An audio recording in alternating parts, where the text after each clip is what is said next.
જય જીનેન્દ્ર. પુસ્તક એટલે શું? પુસ્તક એટલે ઉત્તમ મિત્ર. પુસ્તક એટલે જ્ઞાનની ગંગોત્રી. પુસ્તકની મિત્રતા એટલે જ્ઞાનની સંગતતા. પ્રણામ, મારું નામ છે ગાંધી દેવેન.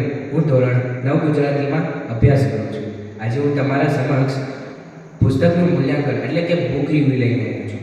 મારી પુસ્તકનું નામ છે શબ્દ ધ્વનિ, જેમાં કુલ 220 પેજ આવેલા છે અને તે 300 રૂપિયાની છે. આ બુક ખૂબ જ વાંચવા જેવી છે. આ બુકમાં અલગ અલગ શબ્દો આપેલા છે, જેમ કે પ્રેમ, સુખ, લાલચ, ઈર્ષા વગેરે ટાઈપના શબ્દો આપેલા છે. એની પહેલાં હું તમને એક વાત કહેવા માંગીશ કે શબ્દ અને ધ્વનિ વચ્ચે ખેલાતી વિચારોની શતરંજ,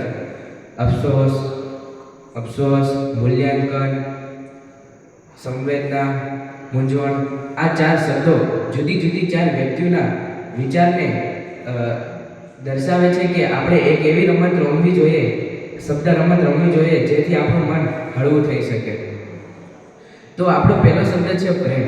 પ્રેમ એટલે શું?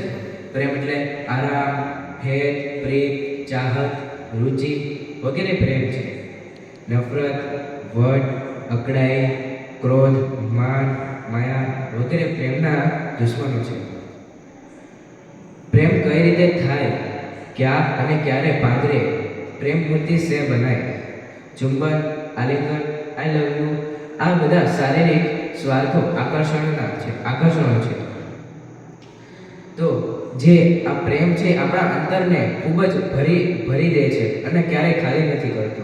તો આ તો પ્રેમ વિશે. તો આપણો બીજો શબ્દ છે કે સુખ. સુખ એટલે શું? તમે લોકો માનતા હશો કે સુખ એટલે જે વ્યક્તિ ધનવાન છે, જેની પાસે ખૂબ પૈસો છે, તે સુખ છે, તે સુખી રહે છે. પણ ના, આરામ, ચેન, શાંતિ, આ સગળા સુખો જ છે. એક સામાન્ય સ્થિતિનો યુવાન કઠોર પરિશ્રમ કરીને અબજોપતિ બને છે. તેના સંતાનો દેખાદેખીમાં, અમન ચમનમાં મહેફિલો ઉજવે છે. પણ દરેક આનંદ સુખ હોય તેમ બનતું નથી. આપણે જો સુખી રહેવું હોય તો આપણે સારા વિચાર લેવા પડે. તો આપણે કઈ સુખ ઉપર હોય. તો હવે આપણો છેલ્લો શબ્દ છે લાલચ. લાલચ તો તમને ખબર છે કે લાલચ રચવામાં ખૂબ જ સરળ છે.